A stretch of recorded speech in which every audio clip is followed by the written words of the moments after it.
Hello, everybody! I'm screaming, actually. That's okay. And welcome back to the first. Welcome. What do you mean, welcome back? It's the first video on the channel. What do you mean, welcome back? Oh, God, it's gonna freaking get annoying. But I saw that everybody decided to start their own channels in 2021, so I'm like, you know what? I'll just go and I pretty much just join them too. Why not? What's worse that could happen? 10 years later, I died because I'd made like 20 videos by sitting down for like 2 hours straight. Yep, that's probably gonna happen one day. Yeah, yep. Alright, so this video is SCP-5031.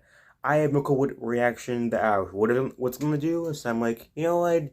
Let's watch the videos that I actually like watching. And stuff that actually terrified me to where I couldn't sleep again. Actually, I've not slept. At night, at least. About 3 days now. I've been sleeping all day. It's 3 o'clock in the afternoon. That's why I just woke up. Oh god, so this is gonna be bad for my psyche. Alright, so no further ado, let's go and get to this reaction. And delay my sleep to the amp of the fortune that I probably die with those sleep loss. Alright, starting in 3, 2, 1, play. An SCP Foundation researcher sits at a table inside of a standard containment cell. These are often dangerous places to be. Yeah. Especially when the SCP you're supposed to be studying is one that you can't see. Really? The researcher is taking notes, unsure of exactly what. If you can't see the goddamn thing, then get like thermal energy. Or put like an entire, I don't know, titanium suit. I don't know. I don't know how that stuff works. Isn't titanium heavy? What's heavier? What's lighter than titanium? What's the freaking stuff called? God dang, I forgot what it's called. They use it in bulletproof vest. I forgot what it's freaking called. But if the goddamn thing is invisible, I don't know. Why don't you just like do something about that? Alright, let's see before I get even more paranoid. What is going to happen next? He can hear the sounds of knives scraping behind. Oh god, that's awful. Flesh sizzling and searing from high heat. He braces himself as a burst of heat hits the back of his head, as if a fireball has erupted. An object floats through the air and settles in front of him on the table. It's a plate of food, and it looks delicious. It may surprise you to... If that thing's a monster, and if that food...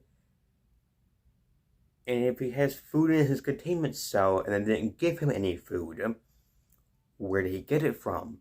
I know that G-Class do go in the cell to test what the monster's abilities are and what they do. So, how many D-Class were, I don't know, went missing in the goddamn cell? And apparently the thing has knives and some sort of fire ability. So, theoretically, it probably made the plates from humans. Yeah.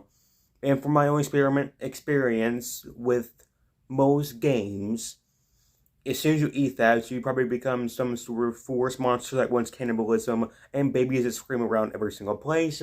Oh, that's the forest. Oh, I can't really think of any games that actually I can put that as, you know, which continue. To learn that there is no rule that the SCP Foundation must deal exclusively with violent and vicious creatures. Not going the goddamn cell. SCP held in containment shares the same malevolence and contempt for humanity 682. as SCP-682, or the world-ending threat posed by the likes of SCP-2317. Huh? Some, perhaps I don't remember that one. But some are benign and might even seem outwardly friendly. But you'd still be taking a huge risk to assume that anything contained by the SCP Foundation is completely harmless. Such is the case with SCP-999. Just gonna leave it there. Just gonna leave it there. Or better known as the Tickle Monster. Just gonna leave it there. SCP-5031. As per the Foundation's containment procedures, this quasi-humanoid, meaning it appears to have some vaguely human features. Okay, so it's like 10 arms and 14 heads. Checked by Foundation personnel on a bi-weekly basis. SCP-5031 has no need for regular nutrition or regular interactions from staff. The trick with SCP-5031 is not being eaten by it, since though it doesn't need food, it does still hunt and consume anything it encounters, human or otherwise. Huh. Avoiding being Well, eaten how do is you hard consume enough. it if you don't eat things? My brain's hurting a lot. Creatures that can actually be seen, but like so many other creatures the Foundation keeps contained, SCP-5031 has developed an almost perfect defense mechanism, which is when observed, it will literally cease to exist. Some might choose to refer to this.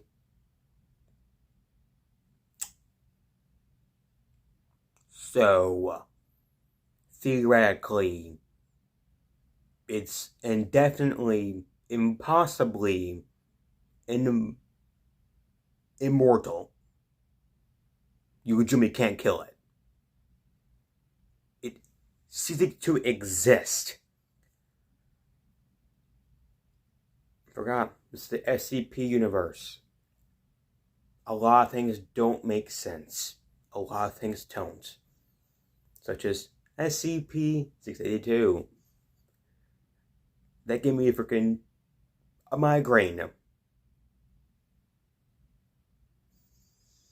Also, it's like 14 dents in my wall now. Oh god, this is gonna be an awful one to do. Why are these just so confusing? Ugh, I can already feel the freaking migraine coming on now. Alright, let's continue. This as a quantum lock. However, it is worth noting that traces left by SCP-5031 still remain observable when the creature has temporarily disappeared. For example, trails of blood and scratch marks left behind by That's not terrifying at all. still exist when the SCP itself does not. Naturally, this makes both avoiding the creature and capturing it using cameras difficult. Yeah. However, when SCP-5031's existence ceases, it still casts a shadow. From this, researchers have been able to determine several of the creature's Okay. That's actually interesting. Aqua GX is the world's first browser for gamers. It's a browser for gamers like you and me. And you may... That face, though. But that's really interesting. And also, if it's invisible, can I show invisible things that you guys have? Because no, because there's no light particles in the way of the freaking thing, unless it's a visible suit or some service. I don't understand how visibility works, but I know it doesn't work like that. Because lights will go straight through it, right? Is that how it works? Or at least the lights would wave a little bit through it. I guess. I really don't know. Alright, let's continue. Based on its silhouette, it has been deduced that SCP-5031 levitates about half a meter above ground level. Okay, it's currently some levitation prowess. An elongated torso, approximately 1.9 meters long. Wow. With 3 sets of spindly lower arms that branch outwards. Using I want these 3 arms arms. as loosely hanging body. I only have these. So freaking cool if I have 3 arms. Imagine it. I'll change my shirts though.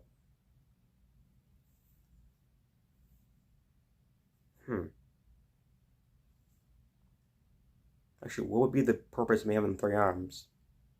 I could do blows better. Push it better too. Actually, not so good exercising too. Yes. Alright, let's continue. SCP-5031 will lower itself to hunt any human or animal that draws near to it. Wow. And uses the blade-like tail to cut. Oh, it's a blade-like tail. Okay, so it's not freaking partially death itself. Alright. Nice. What's next? Is it on a scythe? Or can teleports or it goes to where a person died to? What's next? Alright, I mean, like, I've already seen so many of these that petrify me to think that most of these can actually destroy the fabric of reality. Such as SCP, I forgot her name. I really forgot her name. or God himself, that SCP, yeah, that one, the God of the SCP universe, so it's his avatar. That one, if he wanted to, all he needed to do was think too hard, and we would cease to exist on an atomic level. Or a multi-dimensional level. Or multi-dimensional level. Or, you guys get the point. Yeah, let's continue. Perhaps the most interesting facet of SCP-5031 beyond its defensive capabilities and apparent physical attributes are the series of 9 tests conducted by senior researcher Stanley What are the 9 Huxtable, tests, though? appalled by the conditions that the creature was being kept in. Huxtable took over the role of HCL supervisor for SCP-5031, having grown increasingly frustrated and empathetic towards the creature, listening to its screams from inside its iron containment unit. Huxtable devised a series of tests to introduce SCP-5031 to various different stimuli as a way to better understand the creature, and hopefully keep it contained in a way that didn't seem to cause so much suffering. It's worth remembering that the SCP Foundation makes its mission to be cold, not cruel, in performing their duties to protect normality. You gotta understand, these things, if they wanted to, especially the statue SCP, they could theoretically destroy the entire world in a matter of minutes. Especially SCP-682. And all the SCP number 1s. They could just destroy the entire world in a matter of minutes. I saw one video where the statue SCP had no,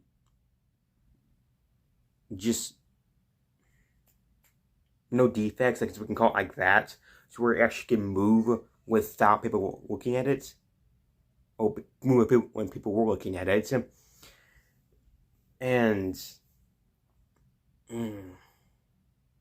that means that that thing, they even said that thing can move at hypersonic speeds. How fast can this thing move? What is that thing compared to the statue? Or the hard-to-kill lizard? Or the old man? Or the shy guy? Those are some of the most top-known and top-strongest SCPs that I know of. That aren't Keter class. I don't know if they're Keter class or not, I don't know. But, sheesh. Alright, let's continue. Many of the researchers and staff are just as capable of having empathy for creatures as you might for a stray animal at a shelter. I can see that, but actually they're killing monsters too. Killer monsters. SCP-5031 cell, through which a variety of different ambient and popular pieces of music were played to see if they had any effect on reducing the creature's stress. By judging SCP-5031 stress levels based on how much it screamed when compared to normal, Huxtable was able to determine how to best use music to calm the creature. SCP-5031 seemed to convey higher levels of stress when listening to Morning Forest, Deep Grotto, and Seaside Paradise ambience, as well as the best of late 60s British rock band Jethro Tull. However, the best of Mozart, Enya, Kiss, and Ben Folds produced dramatically different results, decreasing SCP-5031's So he actually hates classical and loves rock. That's again scary, because you have to imagine his personality is that. That's why I'm scared. Following this test, senior researcher Huxtable compiled a playlist featuring SCP-5031's favorite music. Over time, the stress-reducing effects of music on SCP-5031 seemed to decrease, but keeping the playlist on shuffle seemed to keep the creature consistently calmer than it had been previously. Okay. So relief from back pain, neck pain, migraines, and more at the Joint Chiropractic. I need migraine help. I need that. His name is No. He's way too cool. So, what's this guy good? No. The next test involved introducing inanimate objects into SCP-5031's enclosure to monitor its reactions and how its stress levels were affected. When a softball was thrown into the enclosure, SCP-5031 immediately sliced the ball in two with its tail in one swift motion. Okay. A similar result occurred when researchers threw the creature a basketball, which was quickly punctured and sliced open by SCP-5031's Okay, tail. so it hates its balls. stress levels first seemed to diminish when the creature...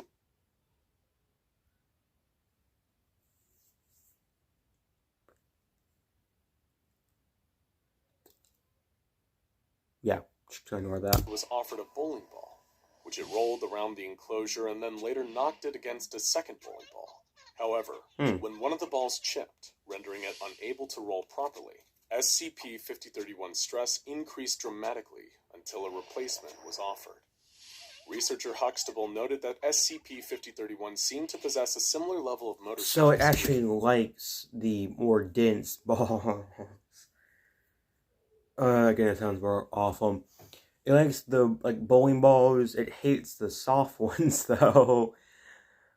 But that's really interesting because apparently because it likes slicing them with its tail. That's what she said. Yep. But again, it makes somewhat some sense. I don't know. Depends what this thing's intelligent level is, though. So let's see. An average human toddler with similarly explosive emotional reactions to match. Next, when given the choice between two food sources that they put a lot of human in there.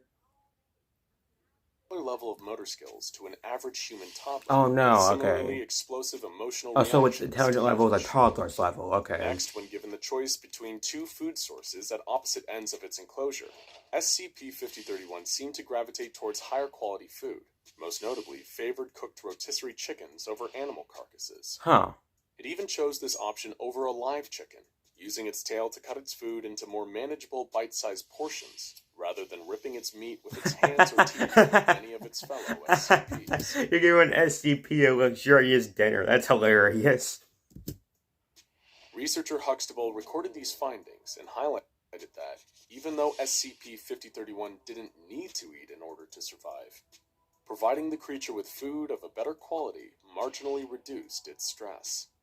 Okay. Senior researcher Huxtable next attempted to test SCP-5031's coexistence with other living subjects, each time making sure that the creature had been adequately fed to avoid any unseemly incidents. First, a live chicken was introduced. SCP-5031 rolled its bowling ball at high speed towards the chicken, increasing both its and the chicken's stress levels, and inadvertently killing the chicken in the process. Giving chicken a heart attack? When a second chicken was introduced, SCP-5031 gently rolled a basketball towards it, but ceased any further engagement after the chicken squawked from being hit by the ball. Next to be introduced into the enclosure was it is like a toddler.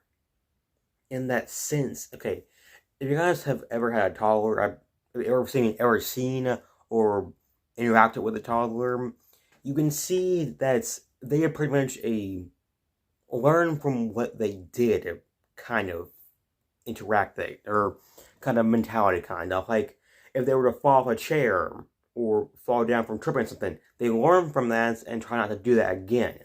That's what he's kind of doing. He's trying to learn from his mistakes, sort of. Or it trying to learn from his mistakes. That's why it rolled the bowling ball, because it was trying to test it, I guess. It didn't know what it was doing with it. And then when it rolled the basketball, he was trying to be a little more safer with it. A little bit more... how do I say it? Careful with it, kind of. Like how a toddler as with a toy. Okay, so this is interesting. Was a blindfolded D-Class staff member who was instructed to sit down and roll the basketball towards SCP-5031. After doing so for several minutes, the creature began to approach the D-Class subject, who was instructed to remove their blindfold to cease the creature's existence and prevent any potentially deadly incidents. Finally, researcher Huxtable had another Class D engage in a game of catch with SCP-5031 while facing away from the creature. This test proceeded successfully, and and senior researcher Huxtable remarked how SCP-5031's motor skills were improving, albeit gradually and with some gentle encouragement. Through Huxtable's tests, the creature was learning. The next test, focus... Do that again? And say it in the exact same voice he said. Listen, in the exact same voice he said it in. Huxtable's tests, the creature was learning. That's not good. You can hear it in his voice. The creature was learning. It's learning. You're teaching it to do these things. You're teaching it to do different things that it can actually use later on to escape.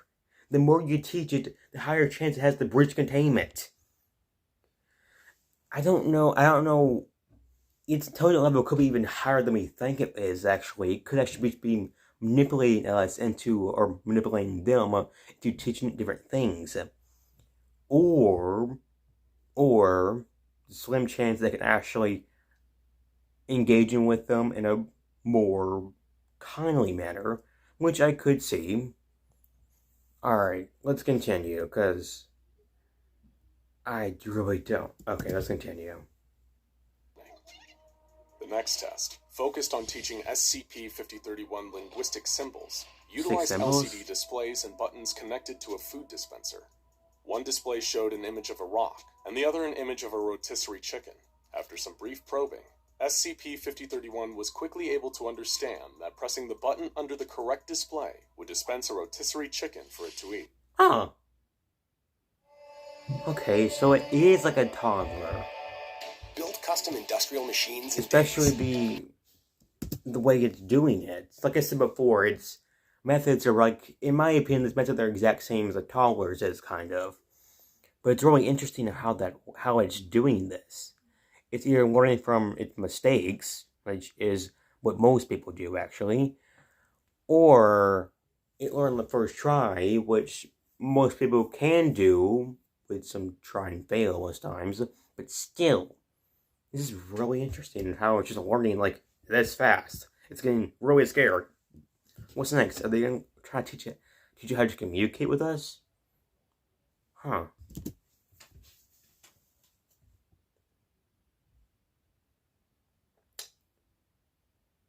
The creature was later able to adapt when, the following day, the screen displays and materials dispensed were swapped, and then later set to swap at random intervals. When additional rock dispensing stations were introduced, this time displaying the word rock as opposed to an image, SCP-5031 was able to determine which station dispensed chicken through a process of elimination. Yeah, okay. Whenever the functions and displays were swapped, SCP-5031 would find whichever displayed the word chicken to receive its food. So it's learning our words. It's slowly learning our language just from try and fail. By the end of this, after a couple of years maybe, it could have a speak intelligence. That's a weird phrase I'm using. But a speak intelligence of maybe a 5-year-old, which they can speak actually really good for their age, but still. I don't know if it has any vocal cords, though, which would make it a little bit harder to talk, you would think. Alright, let's continue. The final phase of this test presented SCP-5031 with a single station, displaying the word chicken, but with a button that would remain inactive unless the creature spelled out the same word with a collection of lettered blocks it was provided with. Okay. After some initial confusion and frustrations as to why the button would not dispense food when pressed, SCP-5031 was able to assemble the word correctly, not only activating the button and dispensing food, but proving to researcher Huxtable that the creature was capable of learning language. Huxtable continued to... I don't think this is really good. I don't think this is good. It could be, but in my opinion, them teaches this thing more. It's getting more intelligent. It's having more problem-solving skills, having more motor function skills, having more interaction with actual things. It's learning. It's getting more intelligent. The more you actually teach it, the more chance it has to breach containment and wreak havoc upon humanity. But That could be me just being paranoid. I don't know. But if it does happen, then I'm going to say, I told you so. Alright, let's continue. To test the creature, encouraging it to spell words using lettered blocks as a method of communicating.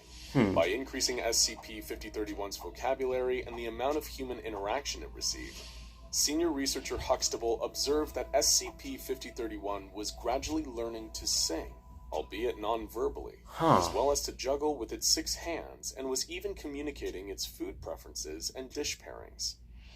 Later, another Class D, D-52125, was introduced to SCP-5031's enclosure to aid in further testing. Through D-52125's instructions, the creature quickly learned to draw using crayons, created artworks depicting itself, its newfound friend D-52125, researcher Huxtable, a cat, and a rotisserie chicken. SCP-5031's new creative side didn't stop there, though, as the creature quickly learned to play chopsticks in only 2 days once a piano was introduced into the enclosure. Piano music thing. Okay. Original, admittedly crude compositions. Next, a spice rack was placed inside the creature's cell, and D-52125 demonstrated how to season meat. This proved to be SCP-5031's new favorite hobby, as it spent the next 3 days experimenting with different combinations of foods and spices, using its letter blocks to request more garlic powder. Interestingly, the creature only created artwork or music when D-52125 was present, but seemed to thoroughly enjoy its experimentation with food when left alone. Following this development, senior researcher Huxtable devised a new test for SCP-5031, providing the creature with cooking utensils and using D-52125 to demonstrate. 5031 was shown how to prepare a variety of different dishes, from hamburgers and tacos to Mongolian beef, steak. Wow, okay, so we actually can learn a lot more things. In addition to a small peanut allergy, this 8th test revealed SCP-5031 to be a phenomenal chef, possessing culinary skills far beyond the average person. The creature quickly and enthusiastically also having like 3 arms can help with that too, so concocting its very own brand new recipes, with D-52125 even volunteering to be the first to taste test 5031's dishes. It was shortly after this test that SCP-5031 spoke its very first word. No! What? No! It can talk? Huh. Okay. This is like one of the only SCPs that actually talk to us. The other one I think is 682. I'm not too sure about that though. But it can talk? Okay. This is gonna be... Just hurry from him, I guess. But this is getting a lot more, a lot more dangerous than I thought it would. Because if it can talk in... I don't know. I'll just say these tests have been going on for about a month. We'll just do that. A month. If you can learn how to cook, talk, play instruments. Not play instruments, but sing non-verbally though, but still sing. Actually communicate with us.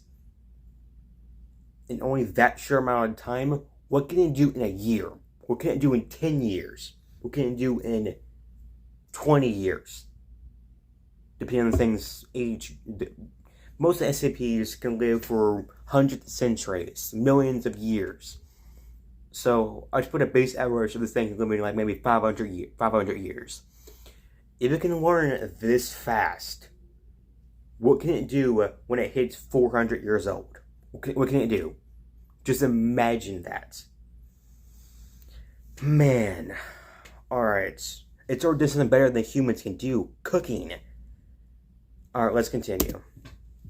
The ad's coming up anyway, and it but should still. come as no surprise that the word was salt. It always surprises me what we can do for free with candle presentations. What does it sound like salt? Our team turns their scribbles and... Naturally, senior researcher Huxtable was very proud of the progress the creature had made with its development. The final test don't let go almost to your seemed head. to be what the creature was born for. Over the course of 2 months, SCP-5031 was tasked with creating a full 3-course meal, which would then be served to Foundation staff for Thanksgiving. SCP-5031 not only rose to the task, but exceeded all of researcher Huxtable's expectations, creating a meal that even Gordon Ramsay would be hard-pressed to find fault with. The creature created a first course consisting of sweet potato miso soup. I can just imagine that Gordon Ramsay going to the SCP Foundation, trying it, and can't find anything bad about the dish. I've seen so many Gordon Ramsay clips on YouTube about it. I saw one of them. He said congratulations, and the woman said thank you on making the worst dish in this competition so far. I saw that, I was like, dang! You ruined that woman's self-esteem. Sheesh, he is brutal, but I love watching that show. Alright, then, let's continue. So soup seasoned with turmeric. Next came a beautiful duck confit, glazed luxuriously with apple cider, and topped generously with sweet cranberry compote. Paired with a side of butternut squash gnocchi and served on a bed of kale. Wow, okay, that's actually... I actually want to try that, even though I don't eat vegetables. I really want to try that. Spiced cassava pie for dessert, complemented with the finest French vanilla ice cream and a maple hazelnut syrup. Wow. And SCP-5031 didn't stop there. The creature also debuted one of its original musical compositions to complement the decadent meal it had created. As the staff enjoyed the food, SCP-5031 performed live from its enclosure the deeply moving Piano Concerto for 6 hands, to an overwhelmingly positive response from not only senior researcher Huxtable, but the entire Foundation staff. As a fitting end to the creature's tale, Huxtable reported that, during the Thanksgiving banquet it had created, SCP-5031's stress levels reduced entirely. New, kinder containment measures that would keep 5031 safer but also far more contented were submitted for approval. Okay. Perhaps some of you may find it refreshing to learn that SCP-5031 isn't simply just another malicious so apparently I should be monster paranoid. that the Foundation has to keep under lock and key for the safety of the world. Was actually really... Instead, she was really nice. SCP-5031 is a gentle, if a little frightening at first, creature that just requires careful... if you look at everything can be frightening at first. I can be. Right?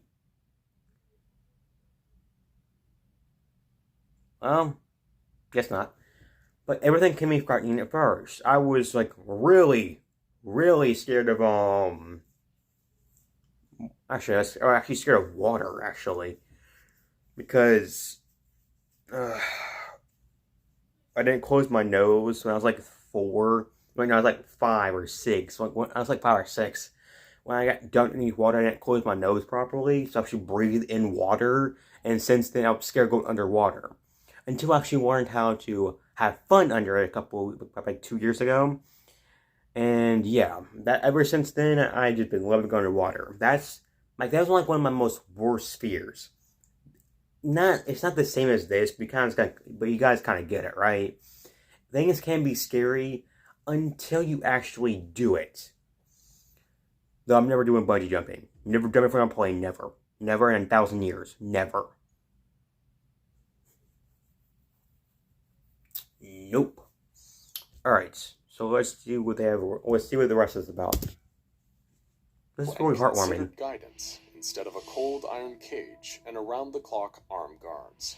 Through testing, senior researcher Stanley Huxtable and his fellow Foundation staff were not only able to help the creature develop, but also found what makes it tick, and not just for the purposes of containing it. Instead, it is hoped that SCP-5031's creativity and flair for culinary and musical masterpieces can continue to thrive and grow, under the proud watch of researcher Huxtable. Now for something from the more terrifying archives of the SCP.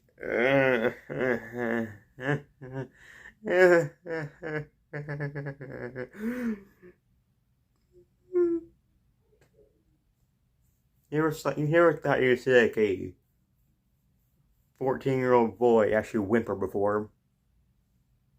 Yep, well, you guys have seen it before. Alright, this one was actually really heartwarming.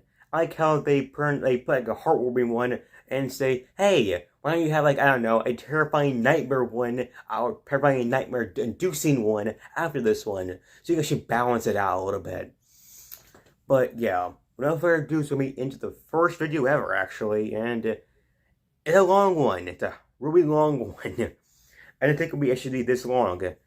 It's 30 minutes long. Sheesh. Okay. It's probably gonna be the exact same for every one of these because I probably enjoy talking. Alright, so no further ado, I'll see you on this video. See you guys then. Bye.